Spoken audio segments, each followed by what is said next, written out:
Your favorite dynamic duo is back. Actually, maybe second favorite. I heard the viewers loved the all-women duo last week. Sorry, Charlie. But nevertheless, we're back. Your favorite host and her semi-mediocre co-host, back to share all the things LaSalle sports. Hello, I'm Meghan Cooney.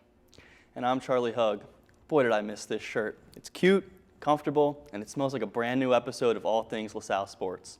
You're watching LaSalle TV's home for Explorer Athletics, SportsLine.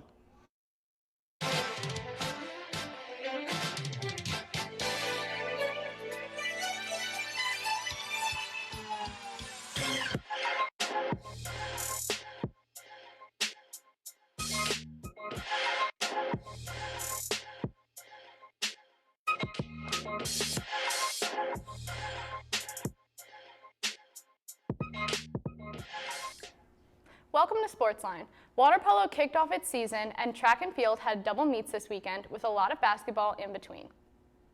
And later, we sit down with Sports Talk host Aiden Tiksinski to dive into the basketball season this far. But first, let's take a look at our SportsLine top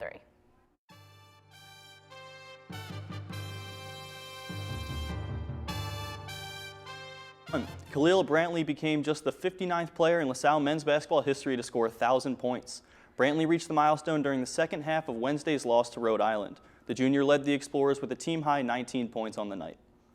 Number 2, LaSalle graduate student Liam Rivard was named Atlantic 10's Track Student Athlete of the Week this week. Rivard finished 5th out of 182 athletes in the 800-meter dash with a time of 1 minute and 49.62 seconds at the John Thomas Terrier Classic over the weekend. Number 3, Tiffany Braun has been named this week's NovaCare Student Athlete of the Week. The freshman diver won first place in both the 1-meter and the 3-meter dives. Oh, what a pleasure to be back, Megan. Yeah, it's great to have you back, Charlie. We missed you on the show. I know. So the first thing, what are the chances? 2,000-point scorers in one season for the men's basketball team, Khalil Brantley. If you asked me 2 players that were going to do it, I probably would have said these 2. Both having great seasons. The men's basketball team having a good season on their own, and these 2 are really a big part of all their success. Yeah, I feel like it's definitely, like you said, the 2 players that we probably would have pegged from the beginning to have these 1,000-point career marks. It's absolutely phenomenal. To only break like the top 60 in the program's history to do this is phenomenal, and it's just really exciting for them. And as a junior, too, Brantley has a lot of his career left to go, has a whole season. I'm really excited to see what that senior season brings and what that point total will end when he graduates. Yeah, and very impressive accomplishment for graduate student Liam Rivard. We're going to get into it a little bit later when we talk about track and field, but definitely a milestone for him. 5th out of 182 athletes is so impressive. So. Absolutely. And then we love seeing the young athletes get their roses, and we had a freshman winning NovaCare Student Athlete of the Week coming in first place in both of her events. Really cool to see, and another bright future ahead of her. Yeah, for sure. That's it for the top 3. Now let's see how our teams did in this week's recaps. The men's basketball team traveled down to our nation's capital on Saturday to take on the George Washington Revolutionaries. George Washington came into the game as the highest scoring team in the A-10 division and quickly took a 9-3 lead to start. With the help of 2 threes by Tunde Valberg-Fasasi, the Explorers would go on an 8-0 run to put themselves on top early. LaSalle would extend their lead to as much as 9 in the first half and would ultimately head into halftime with a lead of 37-33, holding the Revolutionaries to just a 37.5% shooting in the first 20 minutes. George Washington came out of the half and was able to cut the lead down to just 1 before an 8-2 Explorers run capped off by a 3-point play by Anwar Gill made it a 47-40 game. It wasn't long before Valberg-Fasasi would score 8 of LaSalle's 10 points over a 2-minute span to give the Explorers a 12-point lead. The Explorers would shoot just under 50% from the field for the game, would keep the offensive rolling throughout the rest of the game, with Jameer Brickus scoring 13 of his 19 points within the last 6 minutes of the game. LaSalle's defense held the Revolutionaries to just 37.5% shooting of the night and would end up winning the game 80-70. The team would then travel down to Kingston, Rhode Island to take on the Rhode Island Rams. The Explorers took the lead early, hitting 3 three-pointers in the first 4 minutes of play. After 6 minutes of play, a Jameer Brickus layup would give LaSalle a 13-6 lead in the minutes that followed. The Rams would capitalize on LaSalle's dry spell and go on a 9-0 run to give themselves a 15-13 lead. After tying the game at 21 apiece, LaSalle would let Rhode Island go on another run, scoring the Rams would take a 36-29 lead into the halftime. The Explorers would come out of the half strong, with center Rokas Yosius hitting 2 layups to cut the lead to 3. LaSalle would battle back and eventually take the lead off a Brickus 3, but quickly let the Rams go on another run to regain the lead. Despite countless attempts from the Explorers, the Rams would hold this lead through the end of the game. The Explorers could not connect on multiple free throw attempts to close the gap at the end of the game, and they would eventually lose the match 71-69. Khalil Brantley, who reached the 1,000-point mark in the game, led the team with 19 points, followed by Brickus and Deshaun Shepard, who each scored 14. Women's basketball took on UMass yesterday away. The Explorers came out hot with Jolene Amendaris making the first 3 of the game to get the women on the board. It was short-lived, however, with the Minutewomen going on a 12-0 run before Armandaris and Gabby Turco got control, getting LaSalle within only 6 points going into the second quarter. It was back and forth, with UMass consistently holding the lead, which resulted in the Explorers going down 25-7. Tiara Bolden and Amendaris were able to contribute a couple of free throws to cut the deficit to 9 heading into the fourth. It was the fourth quarter where the Explorers exploded. All shots scored in the first 3 minutes by LaSalle. Nicole Melius was able to knock down the game-changing shot to allow the Explorers to finally take the lead with a score of 50-47. UMass briefly regained their lead, but it was short-lived thanks to 2 3-pointers from Bolden and Melius, who returned LaSalle's lead with 2 minutes and 3 seconds remaining in the game. The Minutewomen got a fast break 3 with 15 seconds left in the game, bringing them within 1 point of the Explorers with a score of 59-58. Gabby Turco hit a layup followed by another 3 from UMass to tie the game with 61-61 with 4 seconds remaining. Michaela Miller was able to seal the deal for the Explorers from the free throw line, with the women pulling out a win with a score of 63-61. Track and field had a busy weekend, with the majority of the team heading up to New York to participate in the Dr. Sanders Invitational, while Liam Rivard and Christine Mancini headed to Boston to participate in the John Thomas Terrier Classic. First, at the Sanders Invitational, 3 Explorers had individual top 10 finishes. Lexi Rivard finished 9th in the 800-meter with a time of 2 minutes and 12.58 seconds. Chisholm Ogbudo also had a 9th place finish with a 60-meter dash with a time of 7.41 seconds. To finish off the top 10 stars, Solil Morrison also made it, finishing in 10th place in the 400-meter with a time of 57 seconds.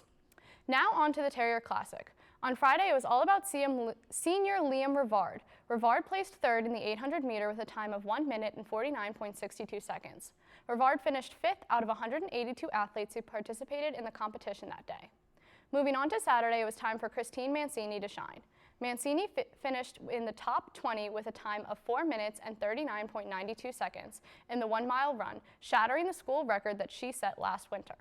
In addition to this, she also beat out all A10 competitors for the season by over 6 seconds. The water polo team opened up their season this week with a home match against Mercyhurst. It was a rather high-scoring first period as both defenses shook off the rust of the offseason. Offensively, it was Francesca Coe who led the charge for the Explorers, following up her All-MAC conference season with 2 quick goals in the first period. The scoring would continue in the second period as both teams would enter the second frame tied 2-2 and would eventually head to halftime with an 8-6 LaSalle lead. The second period was headlined by 2 more goals scored by Coe, as well as a pair of goals scored by Sophia Kolovau and Tatum Lomax. While the Mercyhurst Lakers came out and scored 2 quick goals to start the second half, it was not enough to keep up with the roaring hot Explorers. After a no-look spinning highlight of a shot by Coe, it was only right to keep the unthinkable coming.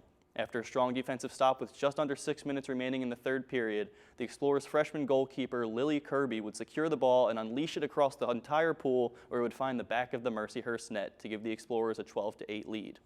Before the third period buzzer sounded, the Explorers were able to increase their lead 15-8. Whitney Wood and Claire Durham would contribute 3 more goals in the fourth to lead the Explorers to a convincing 18-9 win. Francesca Coe led the team with 6 goals, while 3 other Explorers each totaled 2 of their own.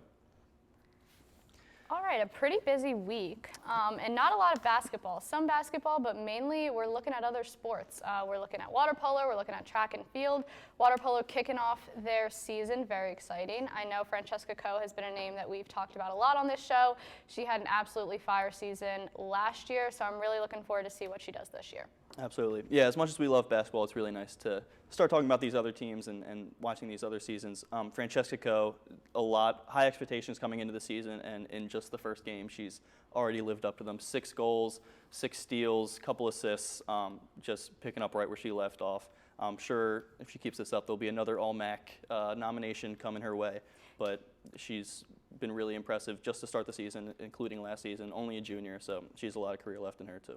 Yeah, absolutely. And then kind of switching gears to track and field, they had 2 separate meets going on at the same time this weekend. They lost their 2 major players to the second meet. So Christine Mancini and Liam Rivard were at a meet in Boston, while the rest of the team was at a meet in New York. And so I actually found it really interesting to see how the team did without their top 2 players. You're taking those top 2 competitors out and putting them in a completely different range, and then that leaves kind of to see what the dynamic of the team is like without these players. Both of them are graduate students as well, so they will be leaving the program after this year, so it's really interesting to see how they did without them, and they had 3 top 10 finishes, which is super impressive. Yeah, that's awesome. I mean, there's always going to be those big Mancini names on the roster, but to see the other track stars step up and make a name for themselves and still be successful, it's really encouraging to see, especially very early on in the season moving forward. If we're just going to keep backtracking here, I'll go on to women's basketball. A huge come-from-behind win.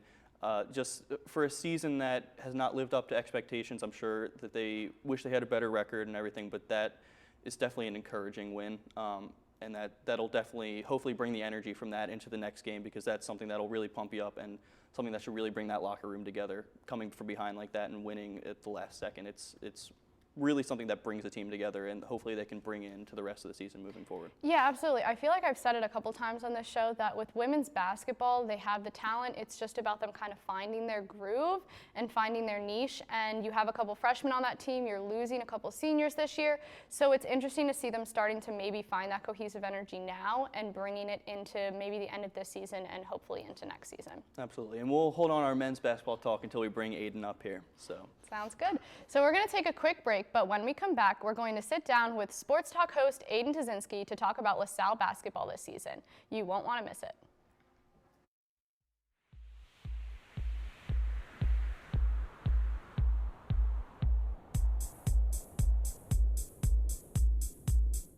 Hi, I'm Joanna Van Fine, class of 2007, and you're watching LaSalle 56.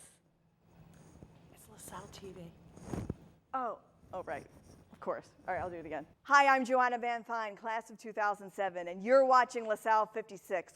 You're watching LaSalle 56. Oh, God. Hi, I'm Joanna Van Fine, class of 2007, and you're watching LaSalle 56. Can't do it. Hi, I'm Joanna Van Fine, class of 2007, and you're watching LaSalle 56. Oh, okay. Hi, I'm Joanna Van Fine, class of 2007, and you're watching LaSalle 56. It's right behind you. LaSalle 56. TV. LaSalle TV 6. LaSalle 56.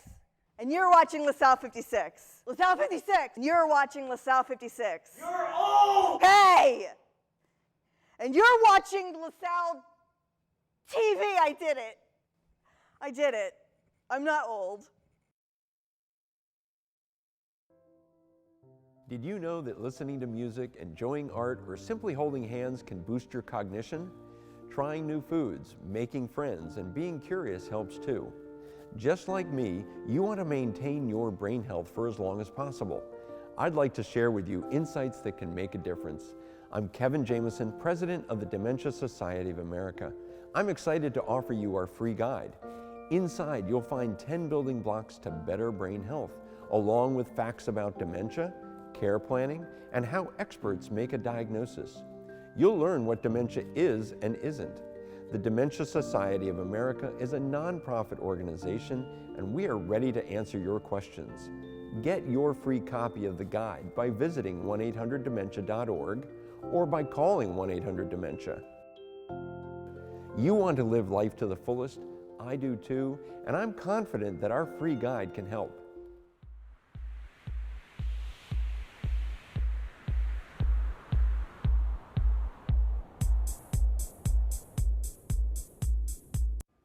Welcome back. Today we are joined by Aiden Tazinski to talk about the basketball season so far. Aiden, thank you so much for joining us today. Thank you guys for having me. I know it's a little different for you. You're used to talking about the big Philly sports teams, but I know you're more than knowledgeable about these LaSalle teams. So we saved the men's basketball talk for you. We'll talk about this week's games. what comments do you have about the two games? I mean, big win against George Washington. Last night was a little rough. What have you been seeing so far in those games and just the season in general? Yeah, so the season started off really, really good, and then as we got into conference play, it went back to what we've seen from LaSalle the last couple of years, which is really unfortunate.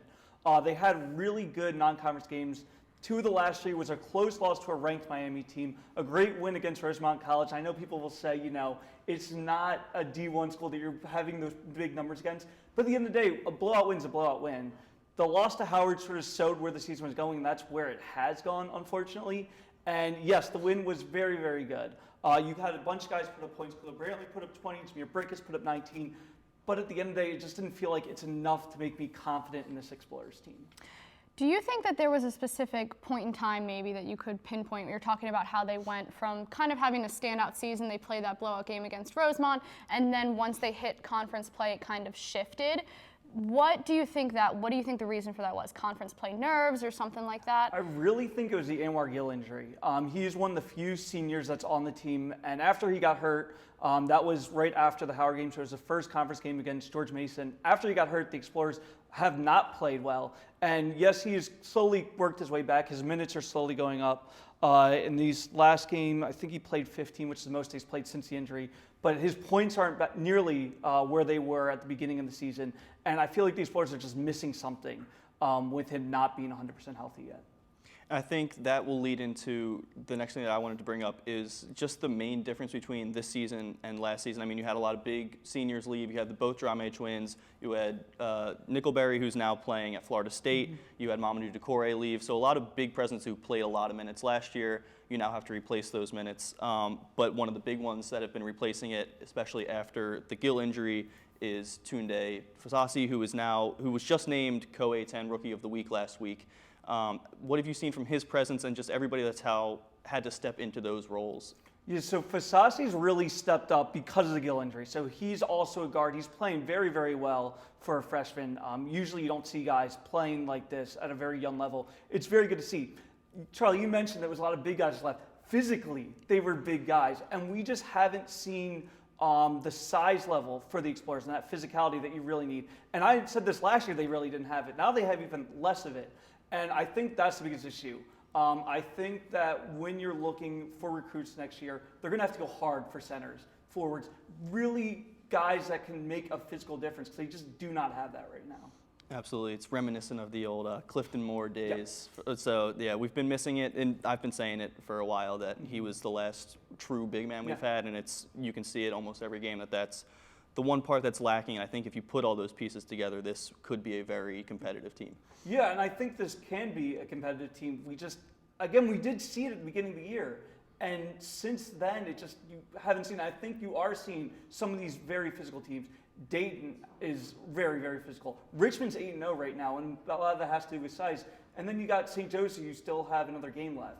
Those are teams that are going to be very, very physical. You're going to have to be ready for that. And look, I like the Explorers entry. I like the way that LaSalle's played. I just don't think it's good enough compared to some of the best teams in the A10. Yeah, I kind of agree with that because if you kind of taking it back a bit, you talked about Anwar Gill and maybe his lack of putting up points as of recently.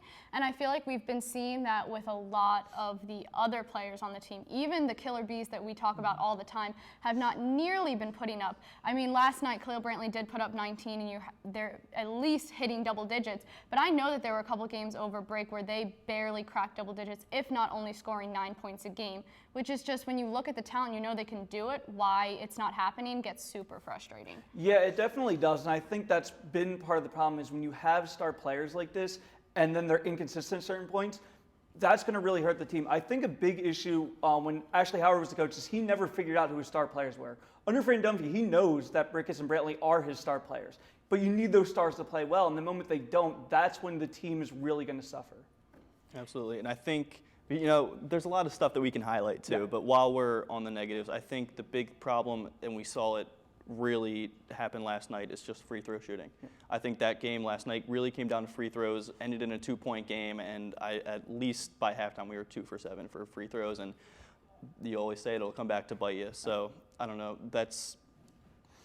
If you want to talk about coaching, Fran Dunphy's the top of the list, and so you would think that free throws are something that you could have figured out. But Yeah, I mean, free throw shooting for LaSalle has always been a little bit weird. They never really had guys where I'm super confident with them going to the line, but the free throw shooting has gotten better through my time here at LaSalle.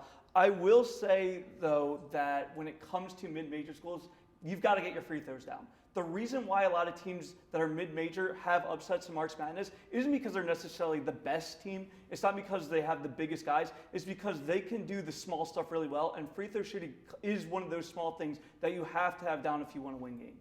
Yeah, absolutely. I feel like we talked about how maybe we're not the biggest team out there, and that when you look at us compared to different teams on the court, that you can tell the size difference. But if you can capitalize and monopolize on those basic skills, then that is how I feel like you can take this team to the next level. Yeah, 100% agree with that. Yeah, no comments really other than what you just said, Meghan. You put it perfectly.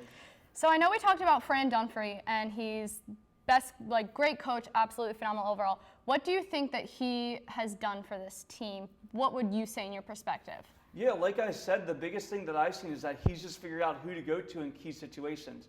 Actually, he did try that at certain points, and especially with COVID, it was really hard to find guys. A lot of people transferred out of the program.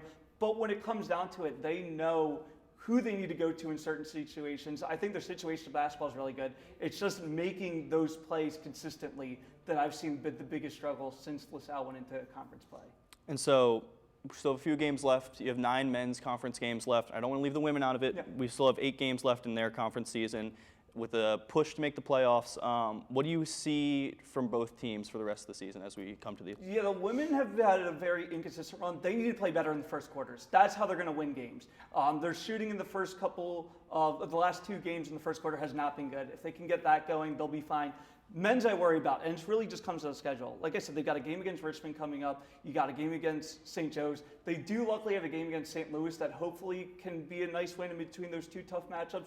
But other than that, this is a really tough schedule for them. So men, I'm hoping that they can get better. I feel really confident with the women. Yeah, I think with the women, like you said, they are very explosive in the first or not in the first, and they explode in the fourth, and then that's kind of where they lose it. So hopefully everyone can kind of get it together towards the end of the season. Sure. Well, thank you, Aiden, for joining us today. We're going to take a quick break, but when we come back, we have all of this week's upcoming games. Stay tuned.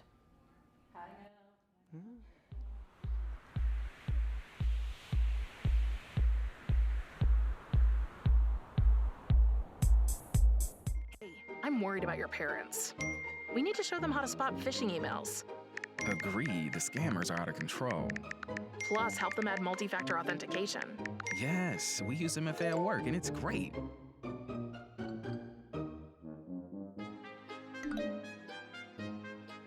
Software update? Done. Time to celebrate. For more information on how to keep yourself and those you care about safe online, go to cisa.gov/secure-our-world. Oh, hey LaSalle TV. Welcome to LaSalle TV studio. Let's go take a tour.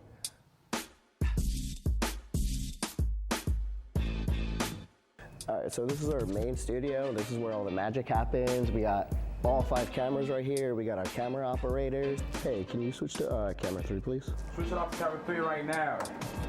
Good. This is where our talent sits for Sports Talk and SportsLine. That's our set for it. All right, so now let's go take a tour of the control room. That's where all the magic happens behind the scenes. So this right here, we have video. We have graphics right over here. This is the technical director. They control all the cameras. 2, 1, hit record. Right here, we have the director. Right over here, we have audio. Over here, we have the teleprompter. All right, well, that's all for the tour of the LaSalle TV studio. Thanks for coming by. See ya. We ask seniors how to prevent Medicare scams. If you get a phone call, do not talk to the person. Never give out your Medicare number. They want to get your number to put in a false claim. Just hang up. How do you detect Medicare fraud? Just like I check my credit card statements, I check my Medicare statements monthly. If you get your statement and you see something that you know you did not have done, you report it. Call the Senior Medicare Patrol. If you suspect Medicare fraud, contact the Senior Medicare Patrol in your state.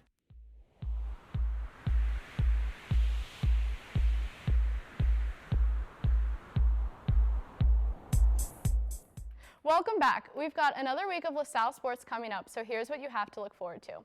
Men's basketball takes on St. Joe's on Saturday at home. They will then take on St. Louis later next week on Wednesday. Women's basketball has a slow week, only taking on Dayton at home on Sunday at 2. Track and field will be traveling to New York to participate in the Scarlet Knight Open this weekend.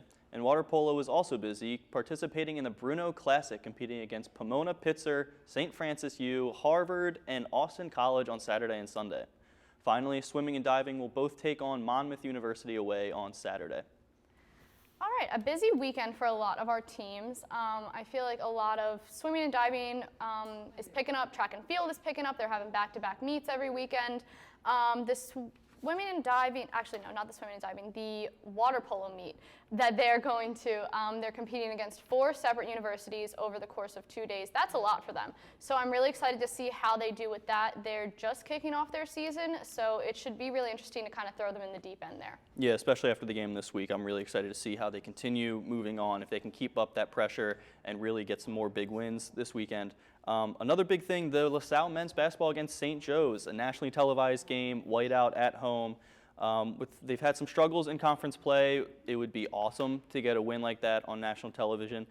They have a lot of, I don't want to say a lot of work to do. They've shown a lot of promise earlier in the season. If they can just go back to the way that they were playing in the beginning of the season and getting those big wins like we talked about with Aiden, if they can find that groove again, I think that could really help them and hopefully get a really big win. Yeah, I feel like it would be really good for the men's basketball team to take this win against St. Joe's. It's a big game. It's a school rival, a city rival.